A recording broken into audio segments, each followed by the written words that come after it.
Hey everybody, you're listening to the Smoke Meat Podcast. I'm your host, Brad Pittman. Today, while it's so cold and wet and rainy and nasty outside and pretty much freezing all over the country, I figured that we would just drop down to the islands a little bit. That's right, today I have Mr. Steve Gubb, owner of Gubba Rum. That's right, everybody kick back with some and just enjoying getting that island state of mind today. Oh man, it's just such an amazing rum. I'm not a huge rum guy. I'm more of a whiskey guy. But whenever I do drink rum, I like this. It's got really good flavors to it. They've got the gold and silver. Oh man, it's just nothing like it. You know, the silver it's infused with natural coconut, just natural fruit flavors. The gold, you know, it's coconut. It's got vanilla, got fruit flavors, and it's so smooth and so good. You're gonna love it. Steve is such a fun guy to talk to. He's up in Boston, and we're just gonna have a great time today here on Smoked Meats. Everybody listen, share this, send it out to your friends. It's gonna be a huge year for us. Don't want anybody to miss any of it. So everybody, check it out here on Smoked Meat.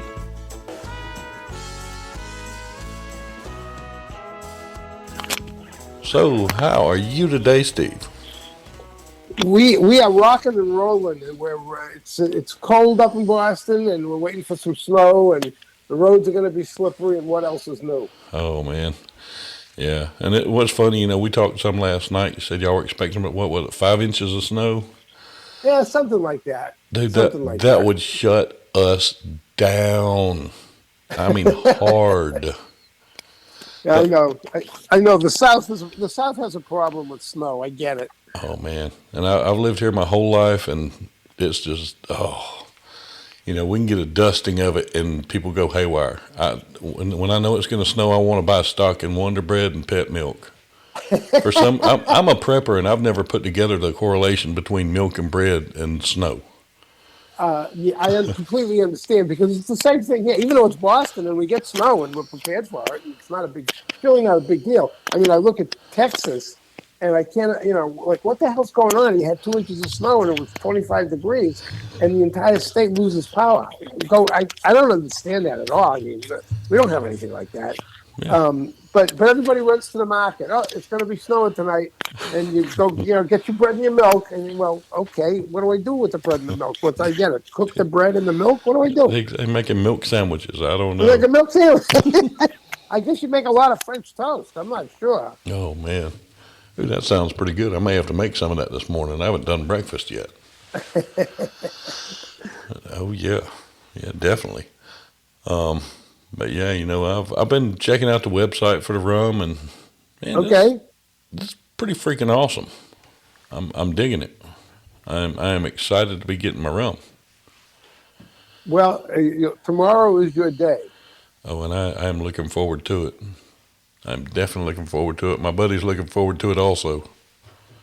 Well, what's your friend's name, by the way? His name is Steve. Coincidence, Steve. Huh? Yeah.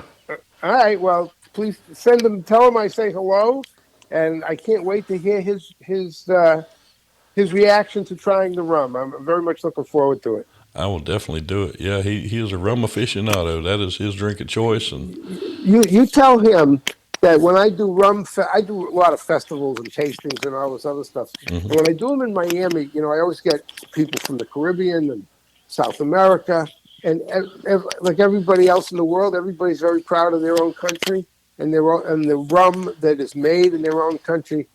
But it's great, because what happens is somebody walk up to the table and, for example, they'll say, I'm from the Dominican, or I'm from Venezuela, whatever they say. Yeah. And as soon as I hear that, I go, oh boy, this is going to be great. I say, I'm not going to say a word about my rum. I pour them a little sample. You just try it, and they tell me about Flor de Caña from the Dominican or whatever it is. They pour, so you try and you tell me what you think. I don't say a word. They try my gold rum, and I specifically pour the gold rum. Mm-hmm. They try it, and they give me this look, like they just, there's a particular look. You need to be looking at my face to understand. And then they say to me, well, they said, that's not bad. And they're shocked, because they really think it's going to suck. and they like it, and they don't want to admit it. It's great. Yeah. I have such a good time with that, and I can't tell you how many people that's happened to me with, because we have so much fun talking about it. It's great. Oh yeah, yeah, and the neat thing is, like I say, rum. People don't think Massachusetts and Boston when they think rum. That's not the first thing I think of when I think there. Right. And how did you get cranked up doing rum in Boston? Well, first of all, I certainly get that in 2021, Boston and rum aren't the first things you put together, but you got to remember, unfortunately, that Boston, up until about 100 years ago, had any number of rum distilleries all over the place, and had rum distilleries for since the beginning, since Boston really started to be settled, because Boston was part of what was known hundreds of years ago as the Triangle Trade. And nobody ever talks about this kind of thing because it's certainly not the best part of human history. But the trade would be that slaves would come from Africa to the Caribbean and to the United States, to what was the colonies back then. The colonies, especially in the Caribbean, the slaves worked on the sugar plantations. The sugar was shipped up to places. The Caribbean, the rum was made in the Caribbean. Rum was made up in Boston, shipped back to England. They shipped the money over here, and it was just this big triangle, and that's how it all got started. But rum was the first spirit in America hundreds of years ago, and it wasn't. It was about 100 years ago that it certainly fell off in Boston. One of the reasons that happened was, but it was about, I'm going to be off in my numbers, very early 1900s, in Boston's North End, that they used to have these gigantic tanks of molasses, and believe it or not, one of these tanks ruptured, and there was a flood of molasses. Now, you know what a flood with water is like. Yeah. But can you imagine being caught in a 20-foot deep flood of molasses? Oh man. You're a goner. Yeah. And that's kind of nasty. But that's what happened. There was the great molasses flood of Boston. And many people got killed. It was really just a real horrible disaster. And that, I'm sure that had, and I'm not a historian, I can't tell you for sure, but I'm sure that had some great effect on rum production for many decades thereafter, after Boston, in Boston. The way believe it or not, look, the way I get into this, my standing joke is, Steve, how did you get involved in this? Well, somebody took away my medication, and I was crazy enough to start doing this, because you got to be out of your mind to be doing it if you're not a billionaire. It's a big money game. And Christ, I'm not even playing with pennies here. And you need billions. But anyway, my wife and I were on vacation in the Caribbean. We're on St. Martin in 2011, February. We went to this lovely restaurant overlooking the Caribbean. It was just beautiful. And for dessert, as part of the dinner, they gave us about 5 or 6 bottles of this local rum liqueur product. And we tried it. It was really good. It was delicious. And they give you a glass. They said, help yourself. No charge. They just give it to you. So we took a couple bottles home. A couple weeks later, after we're back, I said to my wife, gee, why don't we try to, because my business career was not at its height back then. I said, why don't we try to import this into the United States? So because that meant I could get to go back to the Caribbean. Yeah. As opposed to going to the coal mine somewhere. I said, gee, let's see if we can do this. I made a deal with the people who made the product that we tried. Unfortunately, short story is it didn't work out, but a person who I knew in the Boston area referred me to a distillery in Colorado. They were willing to work with me with the idea being to create a rum based on the idea of that product in the Caribbean, We wanted to create a rum that we could sell in the United States. Mm-hmm. The short story was we did that, and in 2021, I guess it's in May. It'll be 10 years since we first started, and so since we incorporated. Uh, Here we are. I'm still here.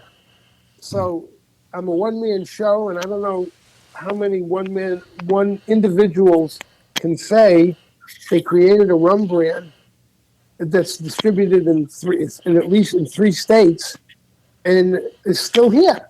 Yeah. I mean, I may fail tomorrow. I don't know. There is that possibility, but I don't know. I've accomplished something by doing this. So I'm kind of proud of that.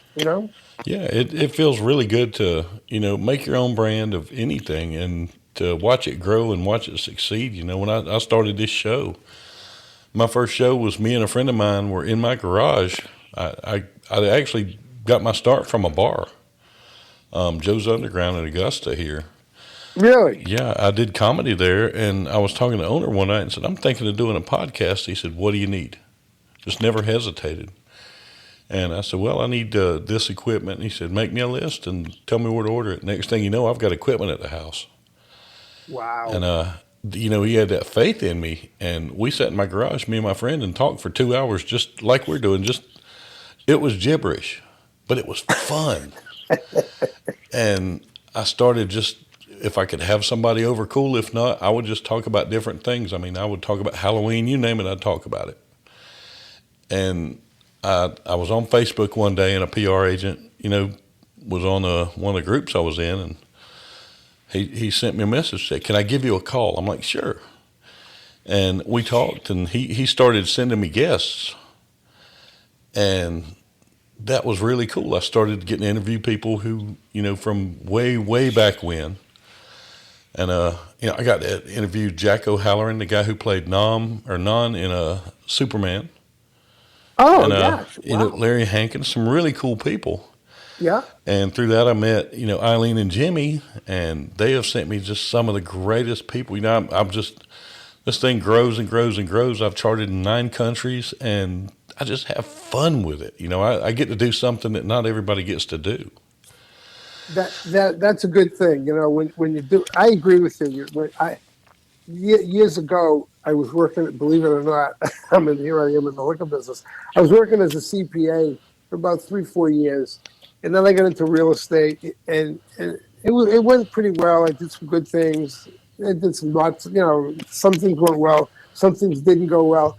This is the first thing. It took me decades to find something, to do something. And again, I may fail tomorrow, but I love this. I love doing this. I never loved anything before, and I didn't even know what it was. I couldn't imagine what it was like to do something that you really love. I found it. Yeah. I just wish I was younger. Yeah, I understand the feeling, and it's funny. Everybody says, why don't you monetize this thing? And I could probably make some decent money off of this, but at the same time, it wouldn't be as fun. I don't think. I would have to take things, I hate to say take things more seriously, but you understand what I'm saying. Yeah, I do. And I do. I do this to wash my day away. I do this to wash away the baby that I had to do CPR on, or the family that was in the wreck with a drunk driver. This gets rid of that for me. This is my therapy, and it's so wonderful. And I can certainly understand that when you're doing things like that, you need to step away and just take a breath, because that's tough stuff. Yeah, exactly. And that is very tough stuff. And this is so much fun. Normally I've got my wall of fame behind me where people have sent me their pictures with autographs on them. Kenny Aronoff, one of the great drummers of all time. He's played with everyone and still playing strong today. When I talk to him, 2 of my favorite drum fills in the world are from Jack and Diane and Blaze of Glory from movie Young Guns 2. And he sang me those 2 drum fills. And I'm getting goosebumps on my arms now thinking about it. I was like, who else gets this?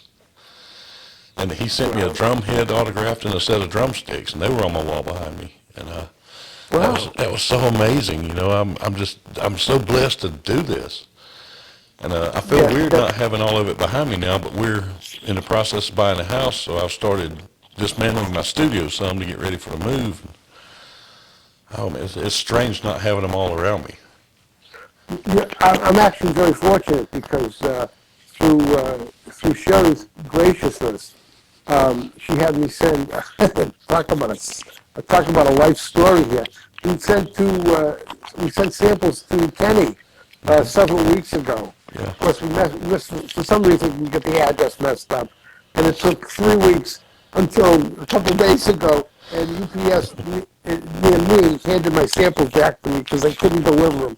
It turned out I just resent some samples to Kenny to the correct address. I hope. I hope he gets them, and I look forward to hearing about his reaction to them as well. So if you happen to talk to him next time, say, "Hey, how'd you like that rum?" I will definitely do it, man. Kenny is so great. You know, we talked for a long time, and I still talk to him once in a while now, just off the air, just to see how he's doing. And I do that with a lot of my guests, and Yeah, it's really cool.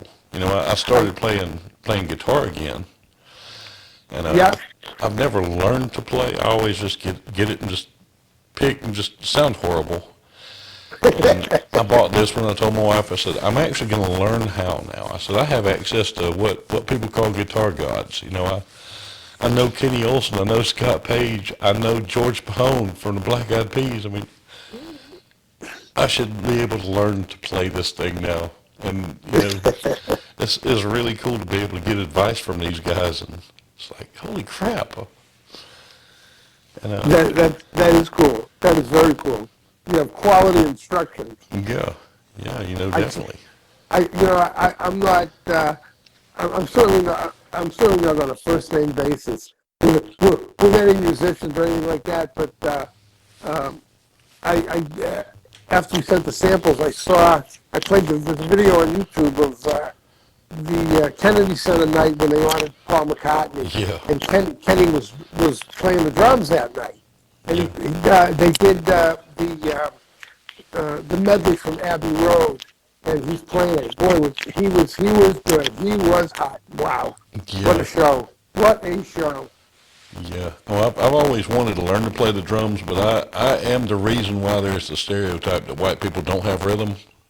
I mean to tell you, I have zero rhythm, and I would just be wasting my money on a set of drums. But if I ever learned to play, that would be my goal. I mean, Kenny is just amazing. Yeah, he was. I was. Again, I wasn't familiar with him. Yeah. And you know, I can't tell you this guy's the best, or I just don't know. But boy, he was impressive. I know that. He was impressive. Yeah, and he's played with everybody, you know, and So I hear.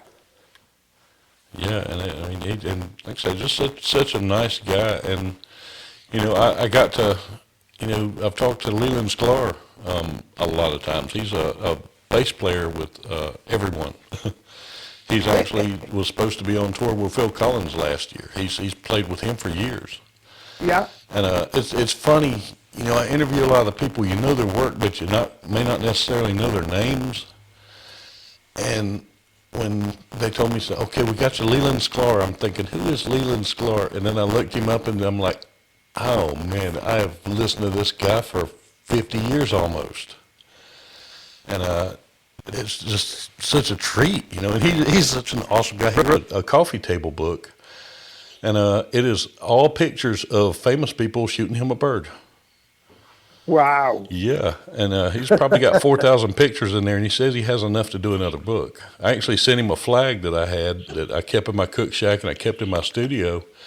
It was a black flag, and in the middle of it, just a big white hand shooting a bird. So he's got my flag at home now. He's got it put up. That is a tribute. Yeah. That is a tribute. I like that. Yeah, and he is. It's just so much fun, man. And I'm so looking forward to getting to travel. You know, when all this stuff goes, and I've decided I'm going to California and I'm going up north to New York in that area because I've gotten to talk to so many great people that, you know, I want to meet them. Yeah, I understand. You know, I left Florida. I was traveling for my business. I had been going. I was traveling to Florida and New Orleans every 3 to 4 weeks, and that had been my life for the last 3, 4 years. Just all this travel, and I was in Florida on Monday, March 16th. I did an internet TV show, which I've been advertising on since. And I was supposed to go the next morning to New Orleans to go, and it was going to be for St. Patrick's Day, and then there was going to be a big food, wine, and spirits exposition on Friday and Saturday. I was going to be participating in that to promote the brand. And that same Saturday, while I was supposed to be in New Orleans, I don't know how I was going to pull this off, but I was supposed to be in Miami for another food, wine, and spirits festival. Mm-hmm. And that Monday night, my youngest son, who's not young, he's 30, said to me, Dad, you might want to reconsider doing St. Patrick's Day in New Orleans because COVID was already spreading. Yeah. And I said, no, it'll be fine. It'll be fine. So I started thinking about it. And I called him back. I said, Daniel, I'll tell you what. I think you got a good point, and I'm just going to go back to Boston. That's what I did, and I've been here ever since. The bizarre thing to me at the time was that Tuesday morning, March 17th, I get to the airport in Fort Lauderdale. It's empty, and it was spooky. Everything was closed. Nobody was there. And I land in Boston, it's the same thing. And I had not experienced it yet. I knew about it, but I hadn't gone through any places where there simply were no people. Yeah. It was really bizarre. But that was when everything got canceled. The events I was supposed to do Saturday in Miami and New Orleans were canceled. I came back. I haven't left Boston since. Yeah. Yeah, and that was such a strange time. It really was. Yeah, 'cause, it really was. I worked night shift, and even at 3 or 4 in the morning, I work in a small county south of Atlanta, but we still got people out and about. You know how that goes. And when the lockdowns first hit, it was just dead silent everywhere. It was so creepy. Yeah. And one of our police officers actually got in trouble because about 2 in the morning, he was just riding down one of the main streets at night, and just, how we get. We're all big kids. That's true. He got on the PA of his police car and played the purge siren. And some jackass videotaped it and posted it and complained. God. And he actually got written up over that. But I thought it was hilarious that he did that. That really... Oh my God! I can't believe it. Yeah. They should have given them the electric chair for that one. Oh my God! Oh, man, Can you imagine? It was beautiful. It was so funny. And my God! They should never give us PA systems at all. I'm so proud that I've never gotten in a lot of trouble with mine. But it could happen so easy because I'm just That might be that's one of the funniest stories I've heard in a long time. Oh, wow. I'll see if I can find a link to it and send it to you. It is hilarious. That I can. Oh my God, that is really something. I give that guy a lot of credit. He's got guts. Yeah, you just see this police car rolling down the empty street, slow rolling. Just, it's like, oh man, this is beautiful. That's a great story. I'm gonna be telling that story. I like that one. I'll have to find that link and send it to you because it was so funny. Oh my God, I would like to meet that guy. This is a gentleman with a sense of humor. I like that. And I work with him every night I work, and it's awesome. He's one of my favorite shifts of police to work with. Please shake hands with him on my behalf. Tell him there's a guy in Boston who thinks that's just one of the most outrageous stories ever. I will do it. But wow, I think that over that one. Yeah, it I really was great. did. That's great. Oh my God. Yeah, there were a lot of memos put out about that. I bet. Yeah, I bet. And it wasn't dear friend either. Nope. It was, you need to stay off of your PA systems. Do not do this, no matter how funny you think it will be. We wouldn't do that. That's pretty good. Oh my God. Oh yeah, oh yeah, definitely. But it's just I love meeting people. I love talking to people, and one of my favorite things to do. Matter of fact, the house that we're buying has a pavilion, and on the pavilion is a building that's made for a kitchen. Well, my best friend owns a restaurant supply, so we're already planning on what's going in the kitchen there. And Nice. I love getting together with a lot of people. If I could do it every night of the week, I would. But ooh, excuse me. Oh, that didn't caught me off guard. Don't worry, I'm not sick. I'm stupid. I smoke. Well, I got COVID-19 filters on my headphones, Hey, so I'm that'll good. work. I'm good. I'm good. That works. But I love getting together with all my friends, and we have these get-togethers, and we don't. Everybody, we're not 18 or 19 anymore. We wouldn't do this when we were 18 or 19, but we don't drink a lot. But there's always some spirits flowing at these things because that's just natural. It That's is the what way it it is. goes. Yes, sir. And I'm looking forward to putting some Gubba out there. I definitely am because I, I cook I everything. Well, I think like I said, I don't think you're going to be disappointed. I hope you won't be disappointed, and I don't think you're going to be disappointed. I have great confidence in my brand and I'm, in the liquid that's in those bottles. I think you're going to love it. yeah, I'm on the website now and I'm looking at some of the cocktails, and Okay. I'm so excited to try this Gubba Gold Espresso Martini. Yeah, that's like my featured drink. When people say, "What's your best drink?" That's the one I tell them about, because I always say, you go to a restaurant and you'll see a chocolate martini, and you go to a restaurant and you'll see an espresso martini, but we have my gold rum, as I'm sure you're seeing, Yeah, is an infusion of real vanilla. yeah, So, and the thing that's different about my stuff is that we say it's wicked smooth, yeah, and it really is. Everybody says, "Oh, we get the smoothest this and we get the smoothest that." I always say they're all lying to you. I'm the only one telling the truth. We use certified organic ingredients. We're 35% alcohol, 70 proof. So we're not trying to kill you with the alcohol. yeah, My goal is to have a spirit that you either drink. It's good enough to drink straight, and you're going to love it, yeah, and not make that face when there's too much alcohol. yeah, And it will make any cocktail better. So we have this recipe for an espresso chocolate martini made with the gold rum. It is so damn good. We use obviously the rum, real espresso, and then some of in varying amounts. The ingredients are Godiva dark chocolate liqueur, Tia Maria coffee liqueur, Frangelico, and Bailey's Irish cream. yeah, So it's I love it. It's one of my favorites. I really love it. I yeah. love making it. I'm actually, I don't have a lot of the stuff I don't have. I'm actually going to go this afternoon and get some of it because I'm going to try this because it sounds amazing. Yeah, it's really good. And what's good about both of these rums is that they are really great alternatives in cocktails that call for vodka. Yeah, For example, a silver rum is an infusion of real coconut.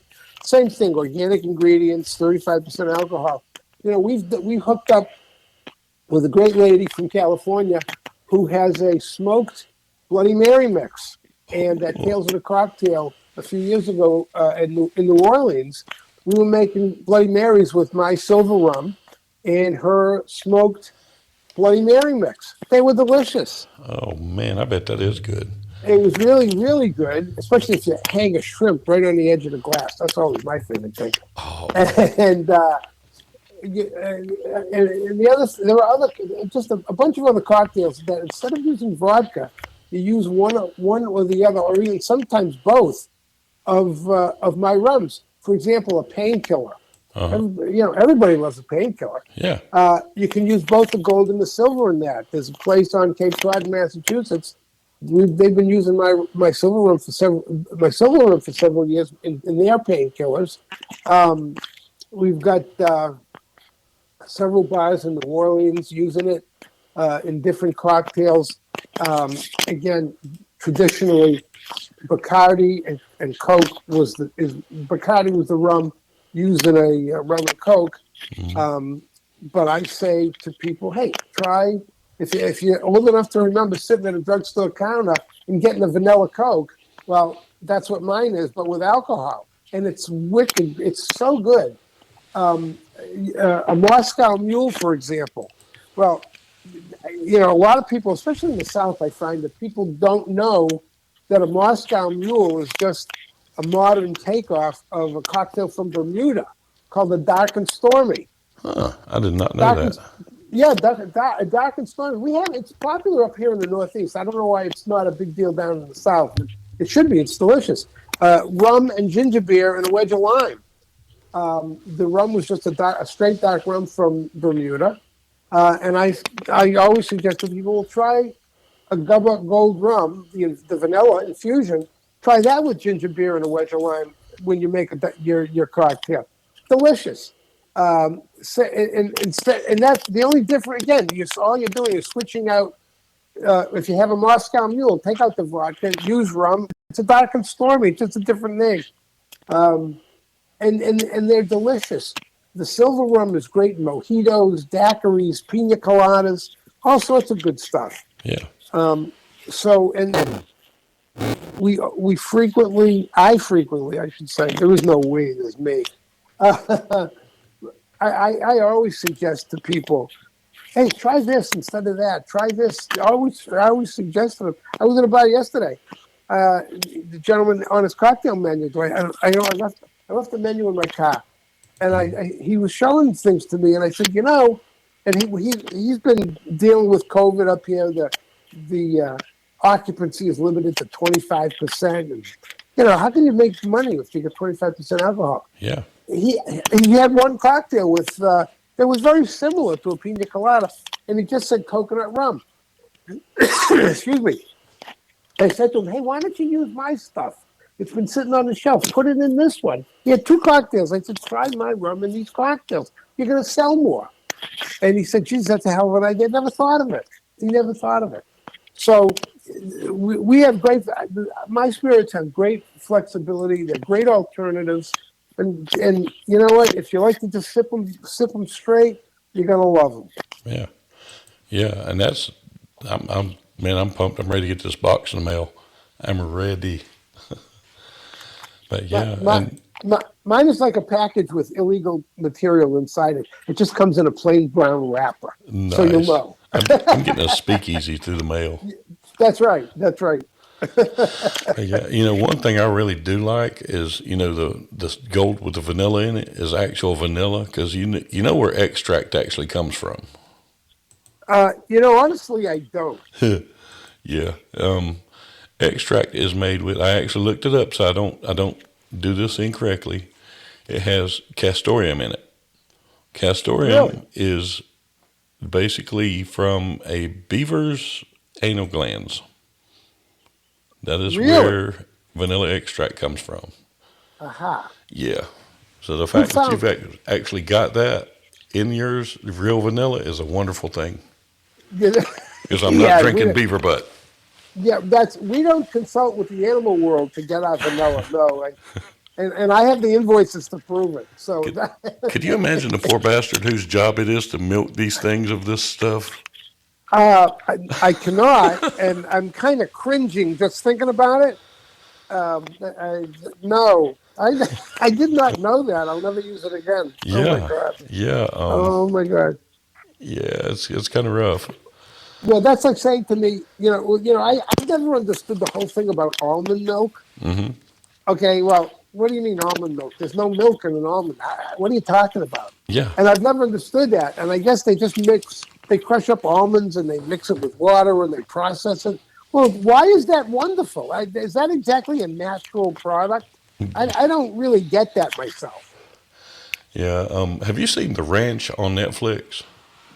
I have not. It's got Sam Elliott in it. He plays an old rancher, and his son comes home from playing football. He's been a pro football player, and he comes home to the ranch. And he puts almond milk in the fridge, and he comes out and looks at it. He says, "What the hell is this?" He says, "Almond milk." And Sam Elliott looks him dead in the eye and says, "Show me the tits on an almond." And I found out Sam Elliott can be so hilarious. He is, oh, he's damn funny.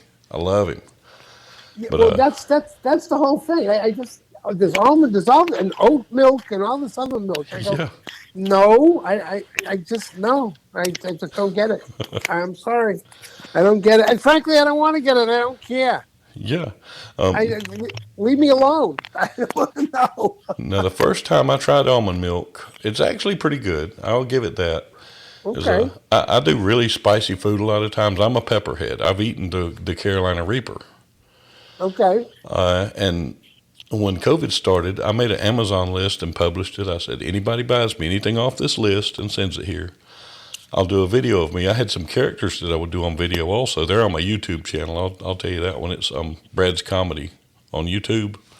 Okay. And I said, I will do the challenge on my channel. You name the character and you name what he's doing. And it went great. I mean, people were sending me all kind of hot stuff. I mean, it was ridiculous hot. And there was one I did. It was a piece of chocolate, and it was infused with 12 of the hottest peppers in the world. And my clown's name is Murray. Now, Murray is not a normal clown at all. Murray, he's kind of a cross between a tramp and a hobo clown, which a hobo gave up on the world or society. A tramp, society gave up on the tramp. Well, with Murray, the feeling was mutual. Here's Murray's voice. If Murray were interviewing right now, he'd go, "How the hell are you, Steve? Oh, yeah. Yeah, it's good to talk to you. I'm drinking whiskey right now." Because in his first video, he drank a fifth of bourbon in about 10 minutes while doing magic. Aha. Which it was tea in the bottle, because if I drank bourbon like Murray, I would die. That's the problem. But he wanted me to read the dirty parts of 50 Shades of Grey as Murray. And I have never seen this book before. Oh, jeez. So I got downstairs here in my studio, put on the makeup and everything, got ready, Googled 50 Shades of Grey dirty parts, clicked on something, paragraphs. Cool, we're here. So I start the video, I eat the chocolate, and I am just dying. This is the hottest chocolate I've ever had in my life. And I start reading, and oh my God, that book is horrible. Oh, man. A picture of a clown just about crying, sweating through his makeup, talking about my own personal Christian Grey flavored popsicle. Oh, man. And then when I finished, I went upstairs. I said, I got to get something to drink now. And I realized we had no dairy in the house at all. And my wife had a thing of almond milk, so I just turned it up, and it actually worked on the heat. So I was happy with that, but I don't drink it much. I told you, this thing steers itself everywhere, doesn't it? Oh, absolutely. No question about it. No question about it. You don't need a driver. Yeah. You don't need a driver. But I'm looking forward to getting this, because I've got a burger that I do. I actually got the video, or found a video that gave me the idea for this burger. And I use a 6-inch cake pan, a round one. It's about 2 inches thick. And I'll put some brown sugar in the bottom, packet full of hamburger, poke holes in the burger, and pour bourbon in it, let it sit and put brown sugar on top of it and put it in the smoker for about 20 minutes, and then finish it off on my griddle where that brown sugar will caramelize. Yeah. And just sitting here talking, I think I'm going to try this with the gold, and instead of brown sugar, do a little bit of pineapple.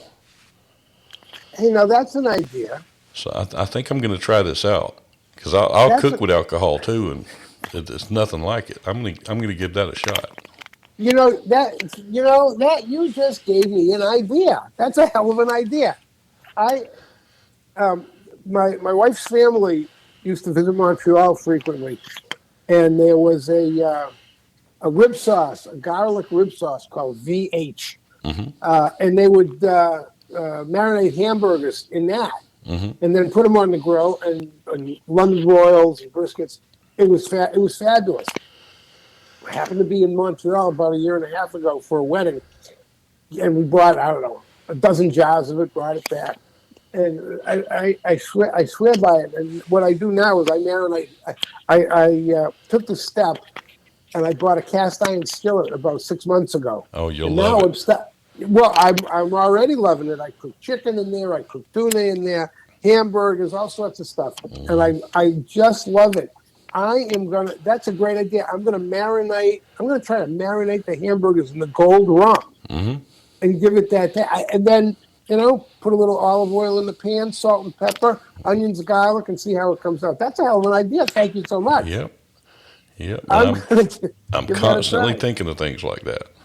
And Yeah, I'll that sounds figure good. anything else out. I'll let you know because I mean I'm a foodie. I'm almost 300 pounds. I love to eat, and I cook everything. I mean I can cook from ramen noodles you get out of the package to stretching my own noodles to a 5-star meal.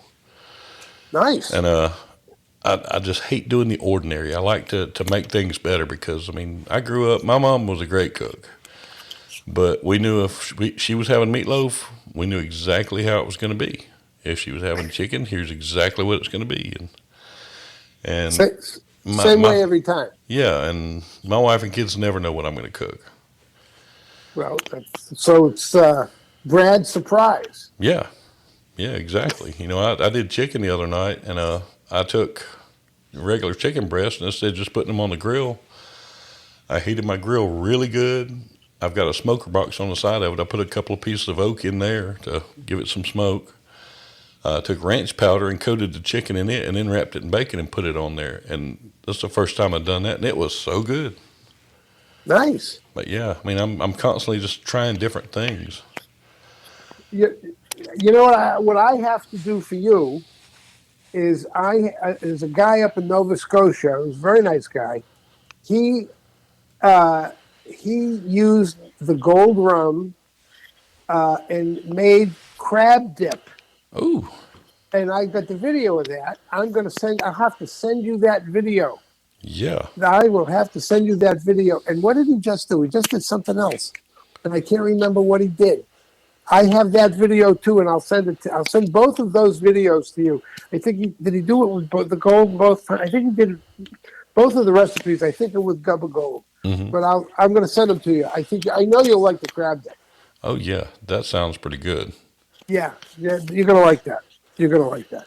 But yeah, I look at it this way. You know, if I can put recipes out there that use this, A, it's always something good to eat for people. Two, or B, sells more Gubba Gold. So, oh yeah.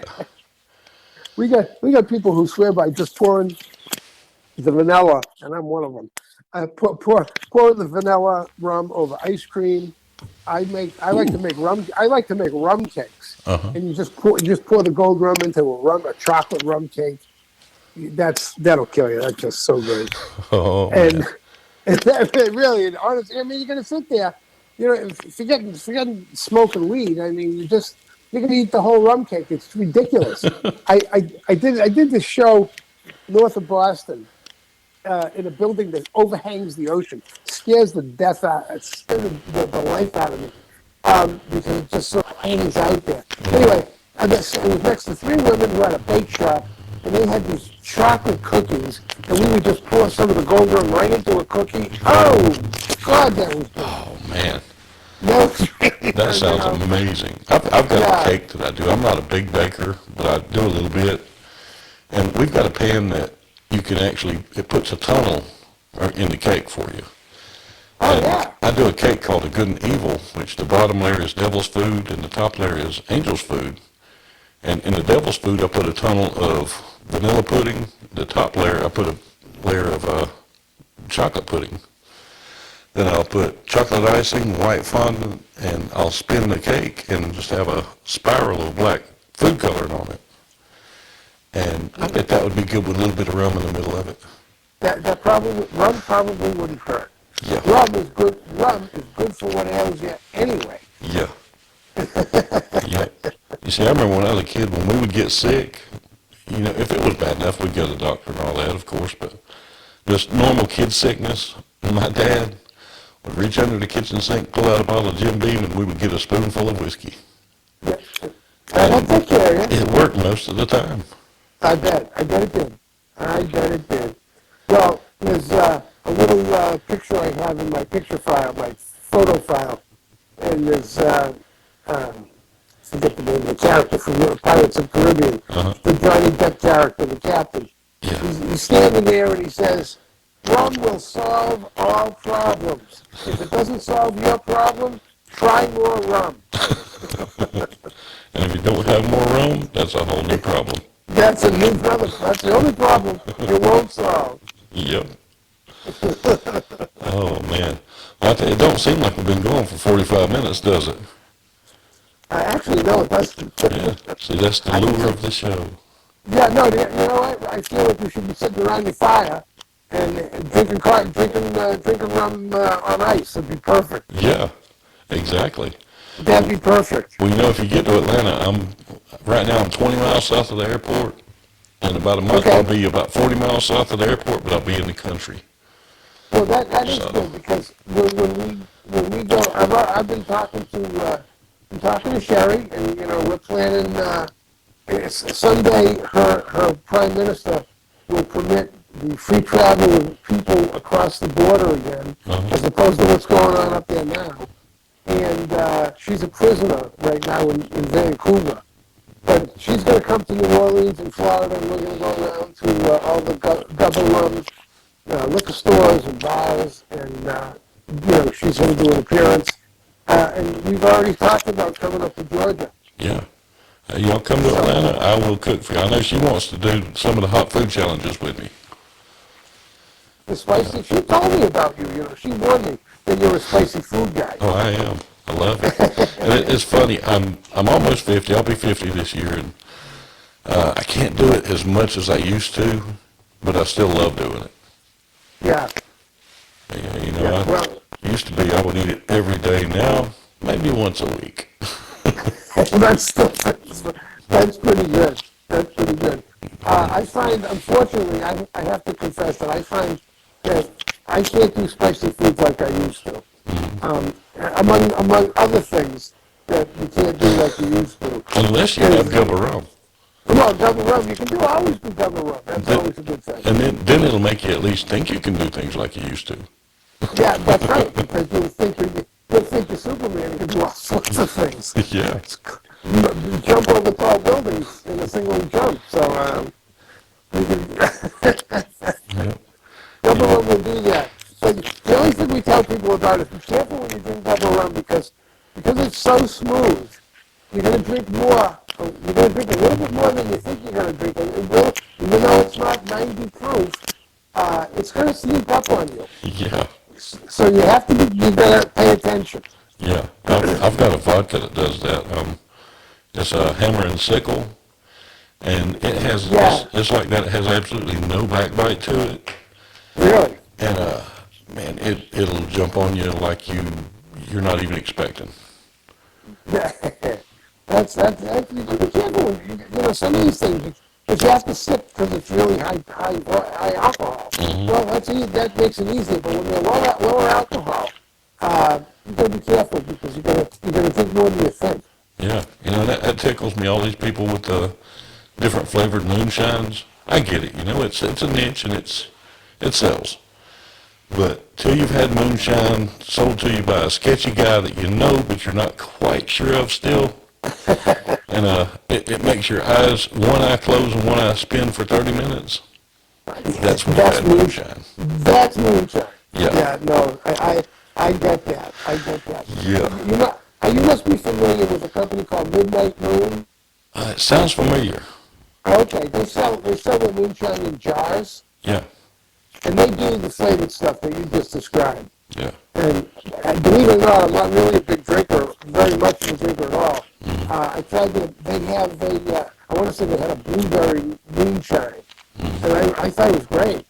And I don't know what the alcohol is in it, but they took it, I thought it was great stuff. They took over Royal Street in New Orleans several years ago and had set up a scene with old cars from the 30s, a jug band. Oh, man. They were serving all sorts of Cajun food. It was outrageous. It was so much fun when with the music thrown in. It was just a hoot. It really was. I would love to go to New Orleans. I've never been to New Orleans. I would love to go there.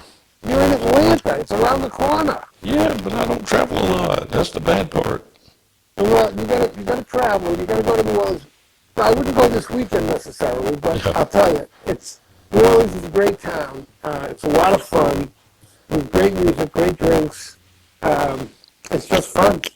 It's just fun. It's not like any other place in the world. Yeah. Yeah. Well, I'll tell you one thing I'm looking forward to is Monday, because I work this weekend, so I can't try my rum, which sucks. But Monday, I'm going to sit down that evening. I'm actually going to do something very special with some of this rum. Excuse me again, man. But I have a friend who owned a cigar shop in Thompson, where I'm from. And a couple of weeks ago, I went home down to Thompson to just check on our place there and see some friends. And I went by his shop, and he gave me a travel humidor, and he gave me 5 cigars. Wow, nice. He handpicked them for me. He gave me a lighter, and he wouldn't charge me for them at all. And he just said, "No, this is for you." And that was so awesome. We sat and talked for about an hour, and that next Monday, he was gone. He died. Really? Yeah, COVID my got him God. really quick. Wow. Oh, that's too bad. That's Yes, too bad. I'm saving the cigars for a very special occasion. I told my wife I'm not smoking unless it's something really big. But Monday night, I'm going to sit with some of this rum and one of those cigars. I'm gonna have a drink and a smoke with him. You know, Well, to his honor. I hope you will find that that's a great combination. Again, in New Orleans, a few years ago, I did the National Cigar Shop Association. They do their annual show. One year they do it in Las Vegas, and the other year, the next year they alternate between Vegas and New Orleans, because New Orleans has this gigantic convention center. And somebody saw me and said, "Hey, why don't you come over and take a table at the convention center in New Orleans?" And so I did. I spent an afternoon at the cigar show. Number one, it was a lot of fun. I took some great pictures. When I left, I smelled like a forest fire. But that goes with the territory. The only negative, it was a lot of fun. There were some really nice people. Typically in a cigar bar, everybody's drinking scotch. Yeah. My gold rum is again, great alternative. My gold rum, really, really good with a cigar. The only downside was, because of all that damn smoke, I got a case of pneumonia out of it. Oh I man. was, geez, it was killing me.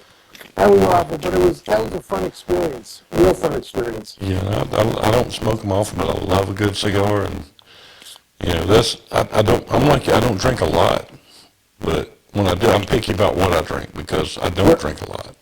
Right. But usually I'll pour just a little bit of bourbon in the bottom of a cup and sip it with a cigar. But I'm looking forward to doing this with the rum. I really am. Well, God bless you. I really hope you like it. I mean, I know you. I want to say I know you well, but which is arrogant. I don't mean to sound that way, but I really hope you like it. I think I will. I've got that feeling because you put your heart into this, and I mean it's been going for 10 years as a one-man operation. It's got to be good. Well, because it could have tanked really quick. That's true. I apologize because, obviously it's my baby, and I'm as passionate about this as anything I've ever done. I don't let my wife hear that. And I get carried away. I just start talking and I keep going. But I confess it's something I love doing. I'm very passionate about it because I really believe in it. Yeah. And so if I've gone overboard or if I've spoken too much, please, I apologize. But I get carried away, and I admit it. Dude, I've done 2-hour-long episodes before. I don't have a time limit. I'm good. I'll talk till the cows come home. But, I will too, and I have to learn not to. yeah. But it's too late for me. Once you do it forever, and that's that. That's me. Well, you're welcome on here anytime, and you can call me anytime. I don't care if it's for the show or not. Well, thank you, Brad. I really appreciate that. Yeah. I really do appreciate it. And seriously, I have Sherry and I have talked about taking a ride up if we're in when we're in northern Florida. To me, I never mind the drive. Yeah. So to shoot up to the Atlanta area is no big deal for me. And we'd love to come up. We'd love to see you. It'd be great. Oh, that would be amazing. And We, it tickles me, when my friends know who Sherry is because they listen to the show and everything. And the other night, we were going back and forth on Messenger, and one of my friends asked me because I was at work, and they said, "Who you keep messaging?" And I said, "Well, I'm messaging Sherry." And he was a fairly new guy. He said, "Who's that?" And my partner looked up and said, "It's a Maxim model. Leave him alone." And this guy was floored. yeah, yeah, And it's hilarious because, when a lot of guys, tell their wife, "Okay, I'm friends with a Maxim model now." They'll get jealous or they'll get defensive and all that. You know how a lot of times it gets. My wife thinks it's awesome. She says, "One, I'm not worried about you. I know you're true to me. Sherry seems like a good girl, not a big deal. And two, I know that nobody else will put up with you. And three, she is about half your age and you have nothing in common. So have fun." I'm like, "Well, duh." I love Sherry. I joke about it, but she is so awesome. yeah. Pretty much sums it up for me too. Yeah. You know, she's half my age. Forget it. I mean, those days are gone. Yeah. Yeah. Those days are so gone. One of my favorite comedians, Rodney Carrington, I think it was, as somebody said they were dating a 23-year-old and said, "Man, you need two." He's like, "I have absolutely zero in common with them. Nothing." Yeah, So we would sleep together once, and she'd want to go out to a club, and I'd want to do this, and it would just be over. I have nothing in common with a 23-year-old now. Yeah, I mean, the most embarrassing thing would probably be, well, it's 11 o'clock at night. Well, I'm going to go to sleep now. Yeah. Yes, man. Yeah, so it's not an option. Yeah, it's 10 o'clock. NCIS is coming on. Leave me alone. Yeah, no, believe me, that's the way it is. Yeah, but no, You just have to learn to remember who you are. Exactly. If you do that, you're reasonably safe. Exactly. Exactly. Oh man, I tell you, I've had a ball with this, and I'm looking forward. We talked off the air a little bit. You've got some big things hopefully coming, and man, I'm looking forward to it, big time. Well, I know, honest to God, I hope I can pull these couple things off. If we can, if I can, well, we got something to talk about. Then we'll make a couple of bucks, and you can do stuff like this. It makes it's work. It's serious. It's business. But you know what? I've reached the point where Jesus, you gotta have fun doing what you're doing. Otherwise, what the hell you got? You just gotta have some fun. And exactly. I want people. Like I say, I want people to like the brand, have fun with it. There's talk to your friend, talk to the gentleman, your friend, the rum aficionado, and he'll tell you there's people out there that's so serious about the rum and where's it from? How do you make it? What kind of still is it? I don't know. Did you have a drink? Yeah. Did you like it? Yeah. Great. Have another one. That's all. Exactly. That's all. Relax. Exactly. We're not sending anybody to the moon. Relax. Yeah. God, it's tough. That's all there is. That's what I want. I want people to like it and buy it, and enjoy it, and that will make me happy. That's all. Simple as that. Exactly. Well, I just came up with a good plan for us. I'm going to do the hamburger experiments with the Gubba rum. And I think I will. Once we find the perfect recipe, we'll go to Wahlburgers and sell it. Oh, that's an idea, isn't it? Oh, yeah. That's an idea. Oh, yeah. We'll try that. I'll experiment with that. I will definitely experiment with that. Oh, I'll eat them. I'll look forward to eating them, too. You ain't kidding. I'll look forward to eating them. Oh, yeah.